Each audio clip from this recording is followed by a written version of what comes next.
Hello and welcome to the Animation Industry Podcast. My name is Terry, and 7 years ago, I was voraciously trying to become a published novelist. Today's chat is with Anik Rosenblum, an award-winning 2D animation director from Vancouver, Canada. Over the years, he's worked on spots for brands like General Motors, Tim Hortons, Pfizer, and many more, and in our chat, he shares his journey from Lithuania to Israel to Vancouver, and what it took to start his studio, Dancing Line Productions. Now, before we begin, I just want to make you aware that you can support this podcast on Patreon, so if you'd like to do so, check out the link in the description of this chat. And now, without further ado, let's jump in. Hi, Anik. How are you doing today? Hi, Terry. Doing great. Thank you. How are you? Great. I'm good. I'm happy to be chatting with, the total west side of the country in animation. We have a lot of studios here in Toronto, where I am, but there's a whole bunch of stuff going on over in Vancouver where you are. So yeah, I'm excited to chat all about your entire journey. Did you originally get interested in animation in Vancouver? Is that where it started for you? Well, not exactly. I was born in Lithuania, and then I lived in Israel for a while, and I came to Vancouver to study animation. Yeah, Wait, in my 20s. you went to Van Arts, I'm guessing, Vancouver Arts. So you fell in love with, or you decided to get into animation before you moved to Vancouver when you were in Israel? Yes, that's true. I grew up on, Eastern European cartoons that are quite different from American TV. It was, they were those were short films made with government budgets, and I'm not sure what was their schedule and deadline situation. I think it was very different from the type of productions run in the US and North America. They were not designed to be serious. Most of them were, just kind of like independent short films, you would say. So the variety of styles and subjects and techniques, and some of them were really interesting. So I would say that probably was that exposure was my first kind of interest in animation.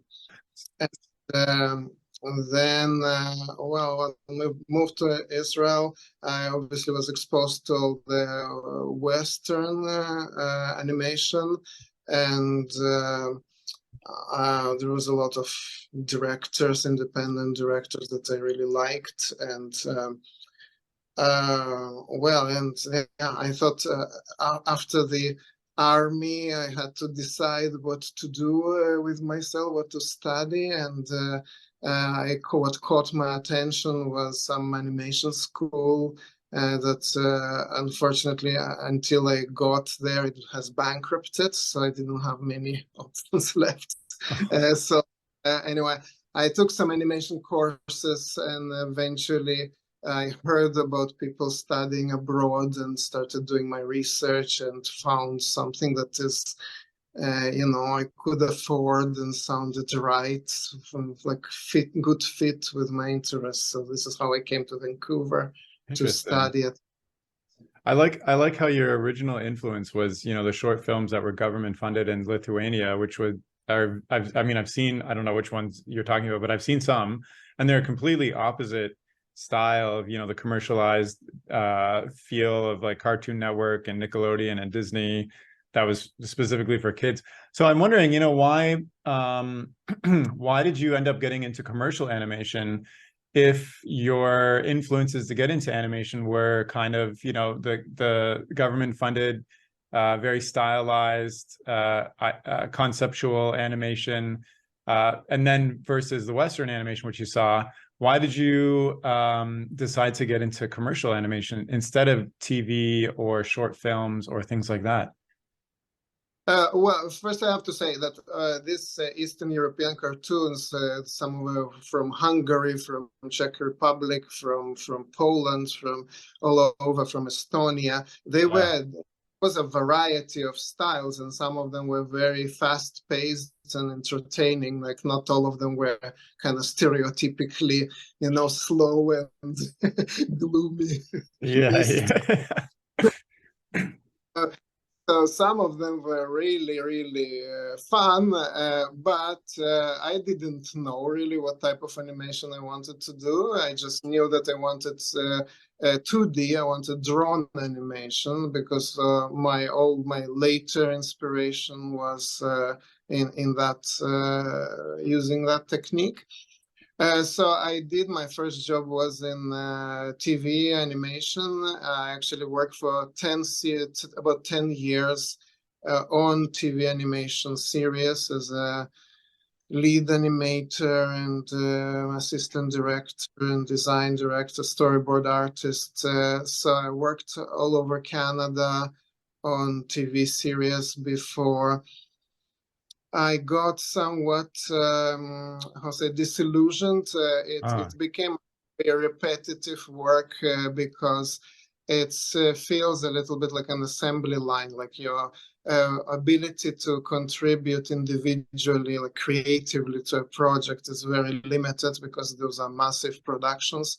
So although I picked up a lot of good skills and work habits from there, when I realized that there is this whole world of commercial animation, that this is yeah. more short format, highly creative, and a variety of styles. So this was kind of reminded me of what got me into animation in the first place.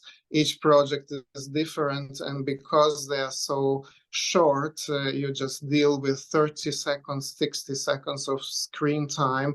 You really need to pack into it a lot of creativity, a lot of movement, a lot of fun, a lot of emotions. So it seemed to me like a great challenge, as something really attracted me into that. That totally makes sense. I mean, I think a lot of people were in your shoes where the disillusionment becomes real after years and years in the industry, and they feel like, contributing more creatively to the art form. A lot of people see that, is the way to do that is to direct their own TV show or short films. But you kind of found that commercial work allowed you to, like you said, take something very short, pack a lot of into it, and then move on to the next project. Do you've been doing that for about 15 years now, which is longer than your career in TV series. Do you feel any disillusionment doing this versus what you felt in TV? No, I don't. I really have no regrets about that. I really I cannot say that I enjoy like equally any project. Some of them are more fun and more creative than others, but I really enjoy the feeling of the ownership over a project, trying to make it the best I possibly can. Yeah. Uh, and I like the variety that well, obviously there are some challenges with that because there is a sort of typecasting. Like if you like you people like clients hire you based on your past work, so Right. it's limited of being able to try different styles and approaches.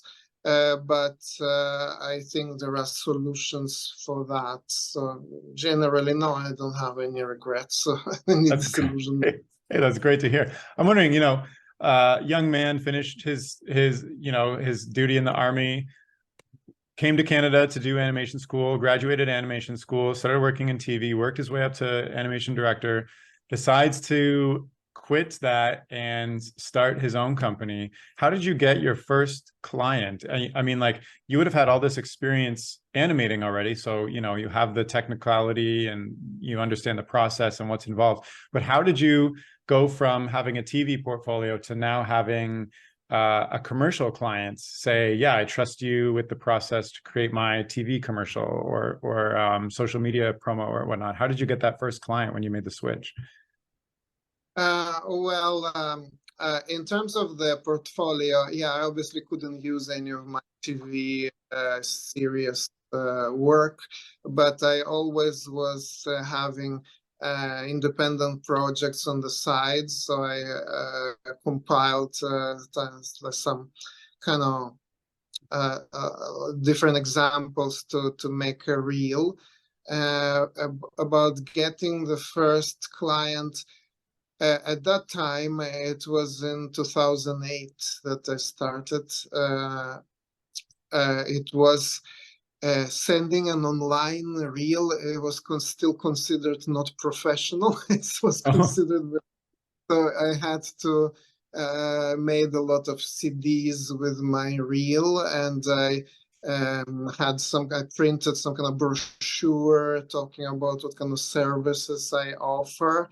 And I didn't know at that time where to send it. I knew that ad agencies is one of the sources of commercial work. So I sent just those packages to some ad agencies. I Googled some I didn't really know at the time who would be the people in charge of making those decisions. So I sent it out to some random places and people, and I put on my website, and spend quite a lot of time trying to register my company in different industry related directories and databases.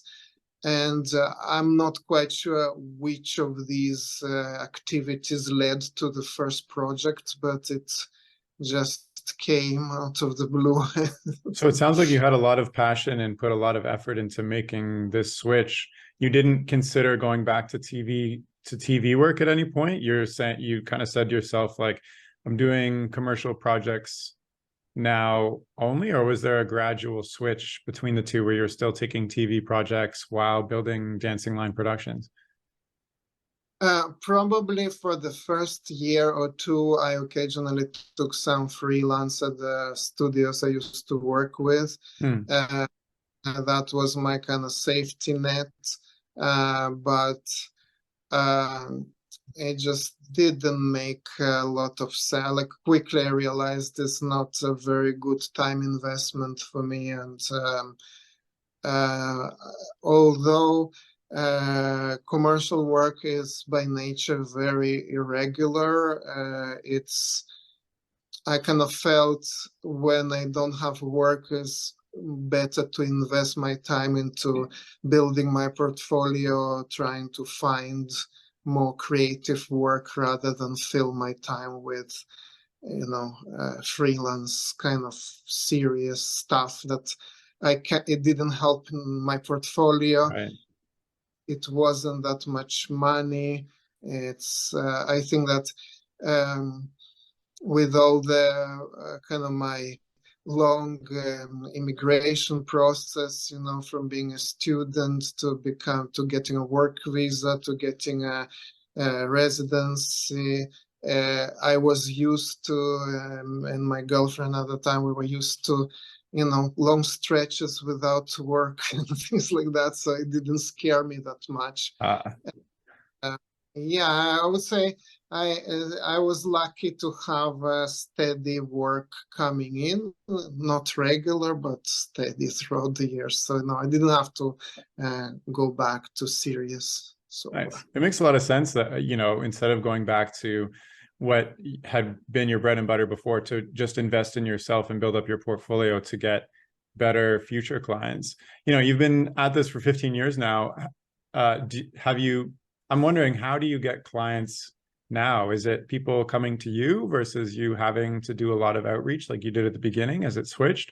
Or with how the industry is changing lately with, everybody's working from home, everybody's creating a studio, has become much more competitive even after being in the business for so long? I'm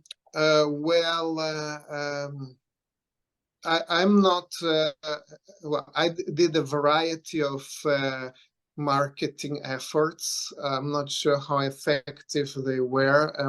The clients I get just come out of nowhere. I don't know, through a search, through what I have done, I can tell you. In the beginning, I spent a lot of time researching the potential people. I contacted all the local ad agencies. On a few occasions, I bought them like a boxes of donuts, and so that they would give me 10 minutes for a presentation with You their. mean you just show up with a box of donuts? Well, no, I coordinated. Okay, Like all okay. have like, can I come in sometime and make a short presentation, and I will invite you for like donuts, and it would be great to chat with your creative team. That, by the way, didn't lead to anything. Uh, Interesting. then I had animation rep in the US for a few years, which also didn't result in any Hmm. good work. Then uh, irregularly using social media. I at one time I paid Extreme Reach, which is kind of a platform for commercial. I don't know. It's an international, well-known tool for in the advertising world. So I paid for a year of membership to appear there. Also, that I'm not sure that had any effect. Wow.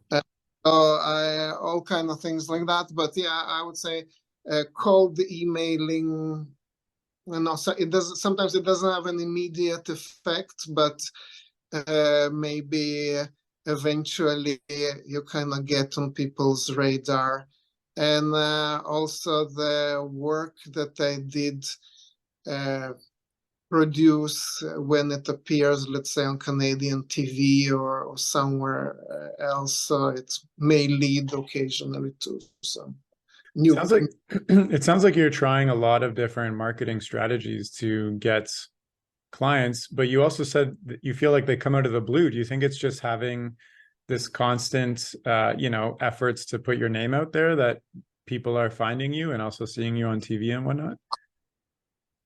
Well, I don't really know. It sounded like I do a lot of things, but I just try a bit each of the things. I'm not putting a lot of time and effort into Yeah. marketing, and I don't have many skills in Well, that. I mean, you're still at it. You're still getting lots of work and winning awards. So you're doing something right, even if you're not doing the marketing that you want to be doing. Right. Yeah, it's really hard to say how the clients hear about me. I can Well, get a call or an email about a new project. I I cannot, track any connection between my latest efforts and Yeah. this occurrence. Liz, you should start asking your clients, at what point did you first hear about me? Yeah. Uh, Well, no, uh, I have some client review. Like there is this Clutch platform that makes they verify clients' reviews for kind of production services. So I see that my clients there, they ask this question, and mostly they say we found Dancing Line Productions after conducting a search. huh. Uh, they must be really good at that because I don't really have a very advanced SEO strategy. Interesting. Well, maybe if they're all saying they find you by search, maybe it's time to invest in a more advanced SEO strategy so you can get more. But you mentioned the client work is a little bit erratic, but you've had steady work for the past 15 years. I'm wondering how big is the company you've grown to be now versus starting by yourself, walking into agencies with packs of donuts to try to get work. But well, it hasn't. Well, uh, on a permanent staff, it's only myself, and many of the projects I just handle myself. I occasionally hire on freelance basis additional animators, sometimes other illustrators when the project requires kind of a different style. Some motion graphic designers when there is a lot of motion graphics in the project. So the thing is, since the commercial work is not very regular, it doesn't make sense to have any Totally, people. yeah. And when there is a project, it's, even I used to work in my last work job was in a commercial studio, and I saw that when there is a commercial project, in reality, the team that works on it is very small. It doesn't make sense to put a bunch of people. It's very difficult. You need that visual consistency, and it's very difficult to divide the 30 seconds into chunks or involve a lot of people. It has to be somewhat intimate, and it has to have some kind of personal creative imprint. So Totally. even in studios, when there is a commercial, there is no more than 5 people working on it typically, and that's the case with my studio as well. When the project is more complex or bigger, I would have like up to 5 people. When the project is smaller, I just do it myself. So Interesting. I have maybe this is a little bit of a weird question, but it's something that I've toyed with myself. I market when I'm doing commercial projects and whatnot, I market myself as an independent creator. Like, you're hiring me because you're working directly with me and my style, blah, blah, blah. But I've also considered, rebranding myself. It was more of a studio versus the independent, I'm one person type of thing. So you've branded yourself as a studio. Do you think that has more, I guess, more, I don't know the right word, talkability with agencies and clients? Like, would they prefer to work with a studio and it feels more professionally driven than just a single animator if you rebranded yourself as just Anik? Well, it's a great question. Lately I hear a lot about it's better to have your own personal brand because it's more personable and all of that. The reason I put it as Dance Line Productions is, well, first of all, I am not a freelance that has like a daily rate, and I charge per project as a flat project base, and I handle all the aspects of the project, sometimes including the voice casting and post-production, like music and music licensing and things like that. So it's not exactly the same type of arrangement or the same type of relationship that somebody would have hiring a freelance. We have like a contract for a duration of the project, for certain like a project description, a creative brief, and that's what I promise to deliver. And it's not a continual kind of ongoing day rate based relationship. So that was one reason.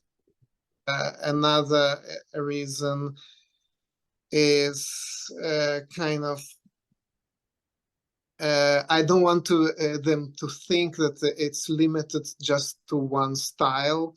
It's I never wanted to promote myself as a director with a certain style.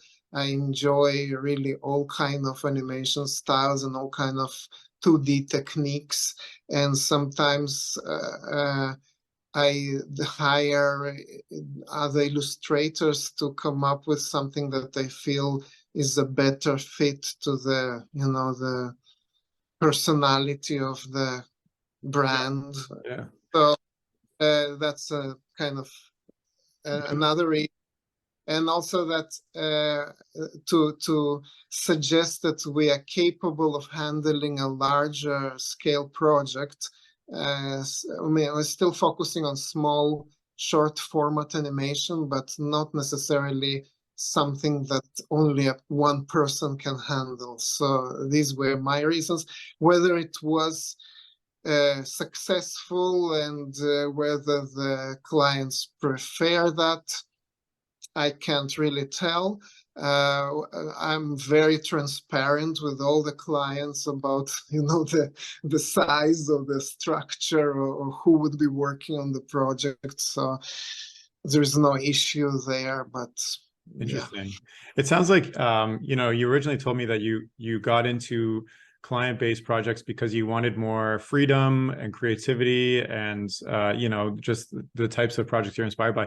But what you just described to me sounds a lot like management, money handling, hiring, people management, client expectations, etc. Did you have to learn all of these things as you created this studio, or were you already, did you already have kind of experience from the TV world of managing budgets and all these things too? It sounds like they're two different things almost. Well, it's really, there's very little management. There's very little, like, well, yeah, I was a lead animator on TV series, so I had some kind of team Yeah. management skills developed from there. But as I say, in terms of the, let's say, project management, or money management, things like that, is really no different than being a freelance artist. There is some kind of negotiations, there's a bidding process in the beginning, and that's about it. In terms of the production kind of management skills, well, again, it's not different than being a freelance. Yeah, you have to estimate, the work, and keep on track, be on schedule, have work in progress reviews, which we normally agree on since the very beginning. Have to structure the production in an effective way. But as I say, is not really many people involved, and I would say, 90% of my time goes into the work itself, into the creative part of it, and maybe even less than 10 goes into all the other activities, including marketing. Yeah. I think that's really interesting because a lot of studio owners I talk to start out, as the animator for the studio and end up just managing the business and hiring other people to do that. But you've been able to maintain continuously being the animator and the person who puts in the work to create the visual look and feel, etc., while still, all these years without kind of sacrificing that, which I think is great. I was wondering, you mentioned a lot of things about, the client side of things, and I was thinking about how in TV production, you're working with the creative director, the showrunner, the producer, who have a very clear understanding of the pipeline, what goes into animation, etc. But with the commercial world, you're often dealing with people who may have never commissioned an animation before. Maybe they've worked in live action exclusively or radio. Maybe can you talk to some of the complications with dealing as a studio now with clients who don't have a good understanding of the animation process, and trying to create for them the most visually engaging thing while still meeting their expectations? Right.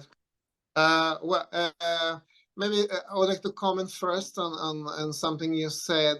Well, that's, about maintaining my creative, how say, work, and not getting too much into management. Well, that was the original idea by design. This is why I was not thinking of growing my company in terms of complexity.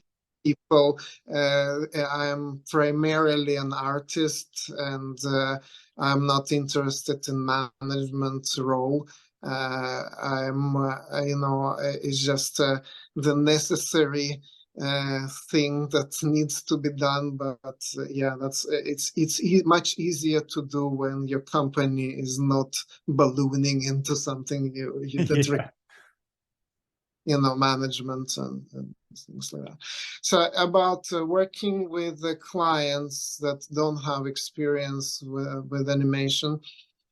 Yes, you are correct. Some advertising agencies, they have more experience, some less, and we also often work direct for clients who don't have any experience with animation.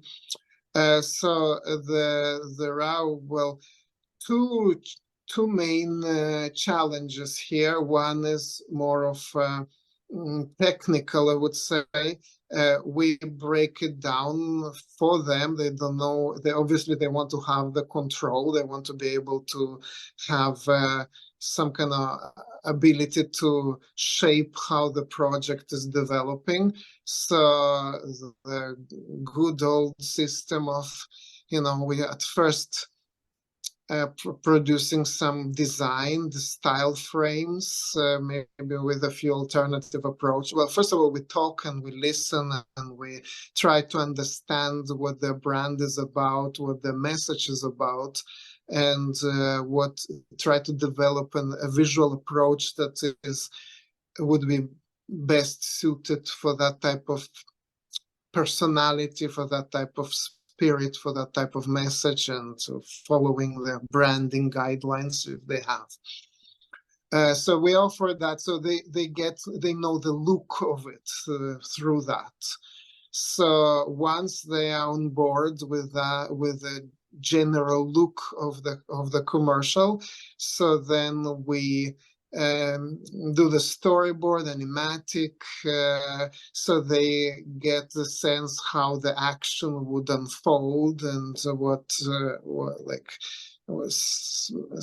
that helps. Once they kind of approve that part, we go into animations and provide updates. So there is some kind of review and approval process throughout the ways that helps them to feel they are in control of how it's shaping up and being able to comment on different stages of the production. The other aspect is a creative aspect that is sometimes we get, especially if it's an ad agency, there is a final polished script. Sometimes there isn't one, but at that stage we need to help client understand how to take full advantage of animation as a medium. Because if they have experience with that, often they think they can think of live action in their mind, or they can think of some kind of like PowerPoint presentation, a slideshow. That's what and animation is neither of those things. And for example, animation is a very movement-based medium. It's not like for example, if we get a script from an agency, from a client, that they think of it as a live action, they may say there are two characters, and then there is this message, and the character looks with uncertainty at another character, and then another character nods, so this first character smiles. Well, it may all work in live action, because we can read a lot of emotion in people's faces, and it contains a lot of information, and that could be transmitting that feeling in live action. It's not going to work in animation, because animation is more, is not so subtle in terms of facial expressions and those little cues that we can read. It needs movement, and you can express a lot of emotion through movement, but it needs that movement. And the best commercials or the best works in animation are the ones that express the personality, the overall feeling, and ideally the entire message through movement. So it has to be conceptualized around that. So sometimes we suggest ways to make the script more, animation friendly. Sometimes it's no longer possible because the script went internally, let's say, through many approvals and is no longer changeable. So we try to add we had tried to make it a bit more dynamic in the storyboard stage, and we try to add some extra action, extra little touches to make it more lively and more alive and more, so you can see the charm of animation. Obviously, it has to go, it has to support the main message. It has to support it cannot distract from the main concept, but we try to add those little touches to make it more relatable and more enjoyable. Totally. Yeah. I mean, I was thinking a lot about when you were talking about live action commercials, the ones that pop into my head, examples, it's just somebody standing there and talking most of the time. They're not even moving. And then, that in animation doesn't really work. If you come across a particularly difficult client where you said like the script is locked in, which probably happens more often than not with other agencies as well. Do you have any tips or tricks of getting the client to see how animation can really bring a concept to life if it is added, if a lot more movement or free directive is added to it versus just the talking heads? You can try. I think it's definitely worth trying to. I almost see it as a duty, like as somebody hired as an animation expert. You have to consult the client on how to make this better. Like how can I use my experience and my understanding to suggest better ways of using your investment. But it's not just, sometimes it just doesn't, we are too late in the game, right? The script goes through multiple approvals. Let's say if it's an ad agency, they create the concept, they had who knows how many meetings, weeks, and then they check it with the legal team. And once the client signs off, they are not in any mood to start making major changes there. Also, often there is no more time. Like they booked the air, they booked the broadcast media, so we need to start right away. So there is not much time for experimentation. There's not much time to for example, I would be happy if we can maybe make a small test and show what we mean, but sometimes there's no time for that. So in those cases, we just need to see how we can, while staying true to the script, maybe add some touches to make it more interesting and more somehow reinforce the impact of the commercial. Makes sense. I mean, yeah, you, especially having 10 years in TV, I'm sure you have a lot of experience to draw from with making things more interesting within a scene. I was also wondering, thinking about your whole career, you've animated tons of things. What excites you about the next animation already when you've done 100 of the same movement, etc.? What is that thing that really excites you about the next project you're going to work on when it's 2D animation every time? I think what I really would love is to have more opportunities to try different styles. I think that it is not often possible because sometimes clients just points at something in your past says, this is what I want. And I think, but what excites me is, well, really, there can be different things. Sometimes the script is really, like, let's say once we did some commercials, a series of commercials for Monroe College, and the concept there is that the mom of the student is sending him off to college. So the voiceover is really, there's a lot of acting there. It has a lot of personality. The mom is kind of obnoxious character, and there is a lot of opportunity for character performance and kind of comedy there. So that can be a motivating factor. If there is an opportunity to try a different style, that's another thing. What I would like to transition more and more towards now is to come in at the earliest stage of the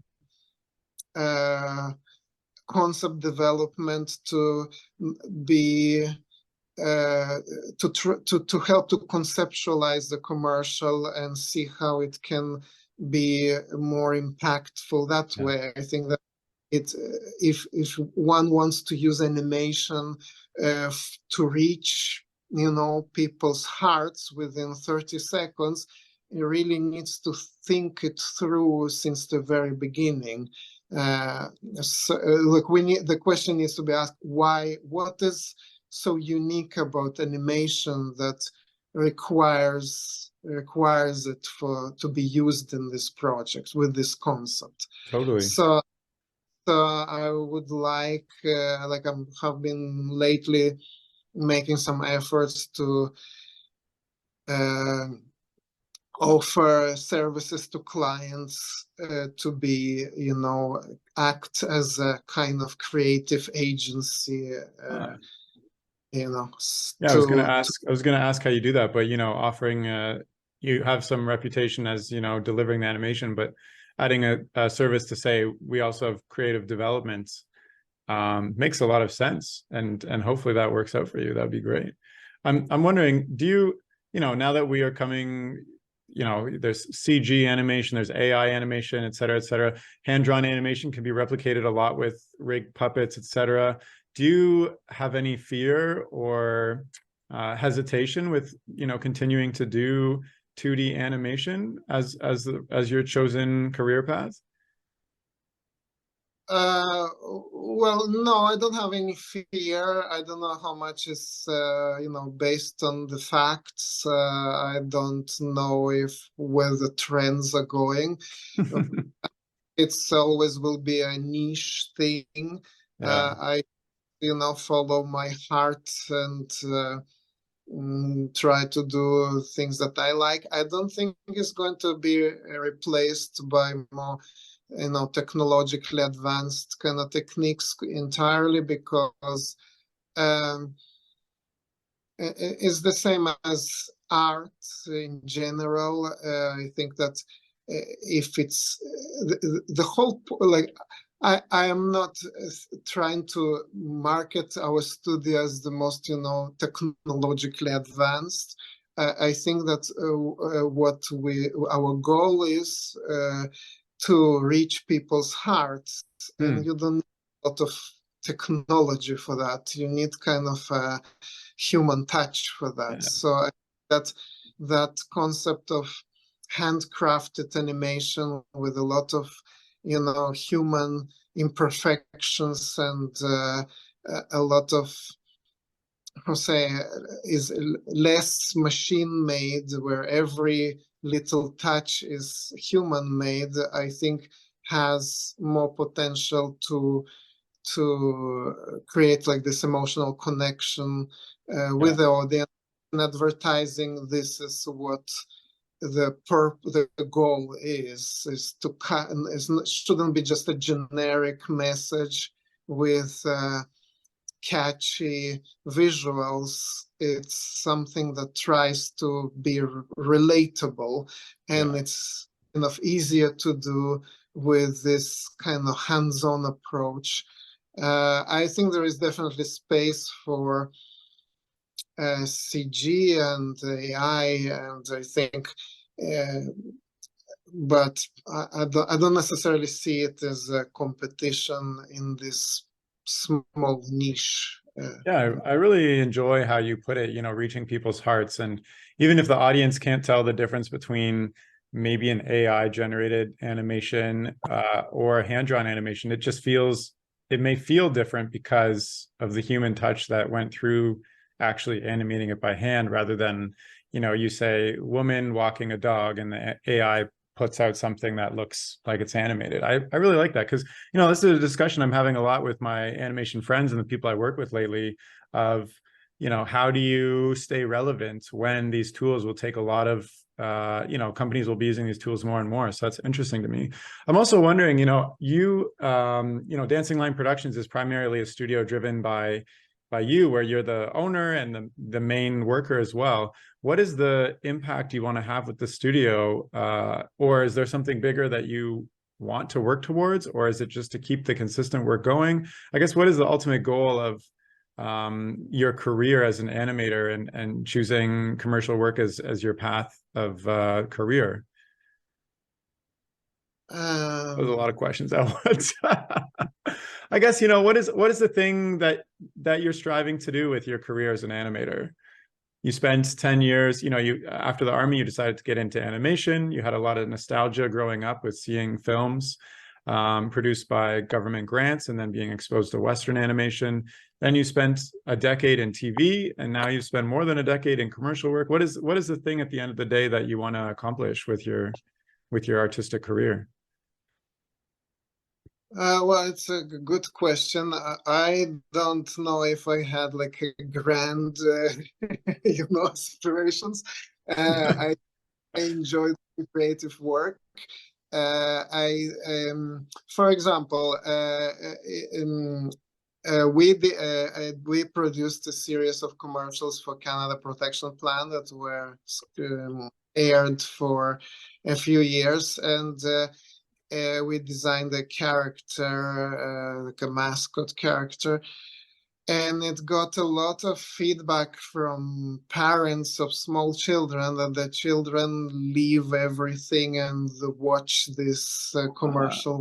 I mean, I'm already in my mind. I already know what it is. I'm very familiar with seeing it.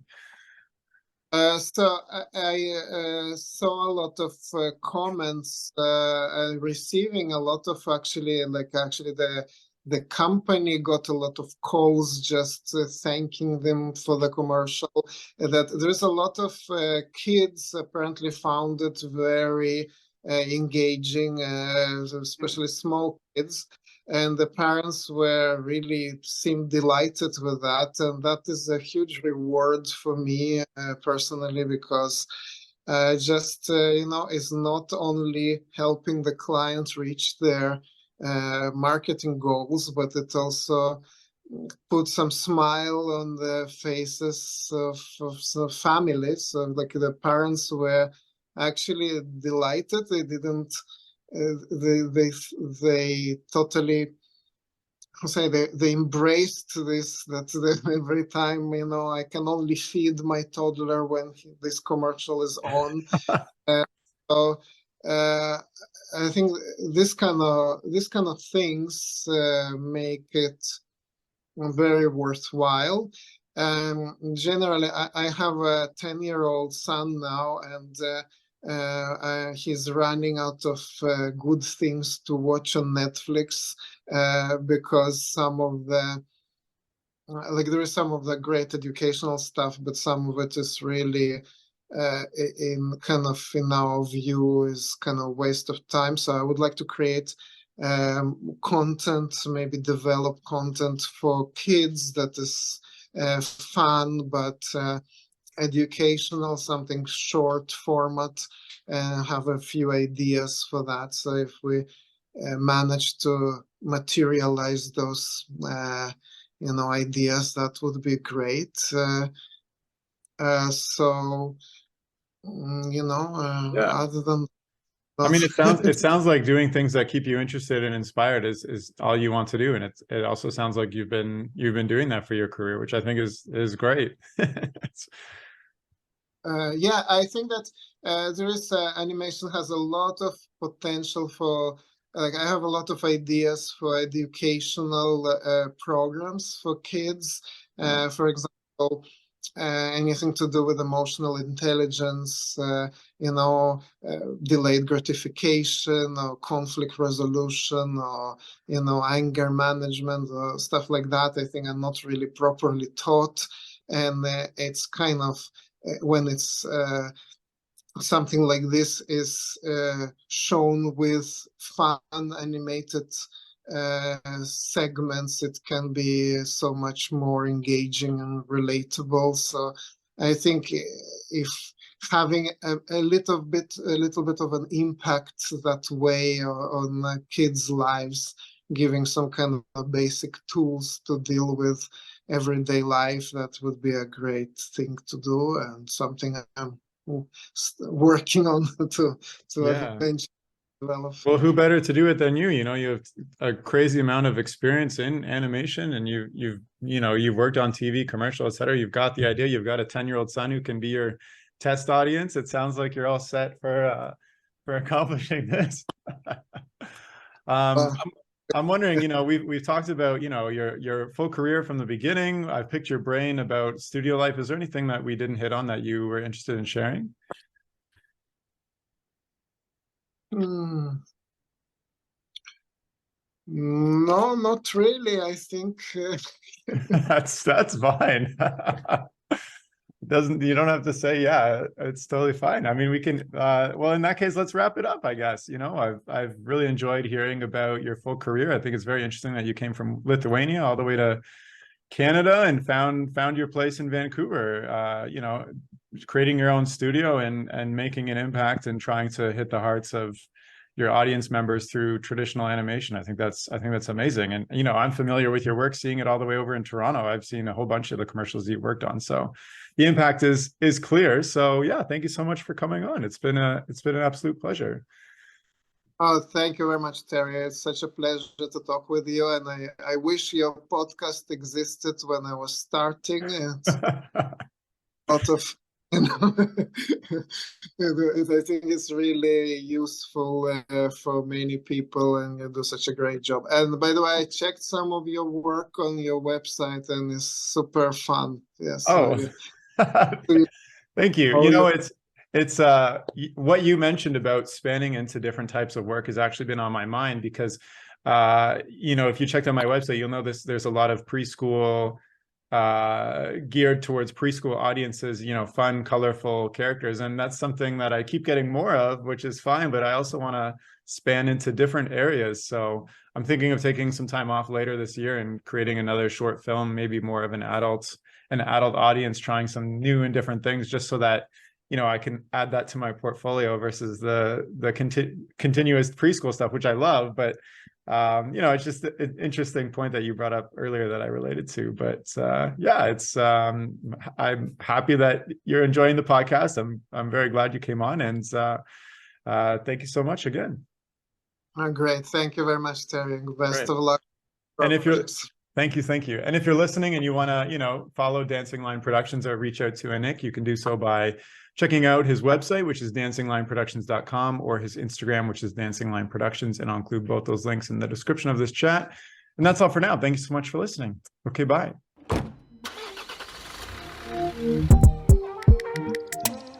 The music for this podcast was composed by Willem Mendo and the graphics by Luhan Wang. I encourage you to look them up if you've enjoyed their work.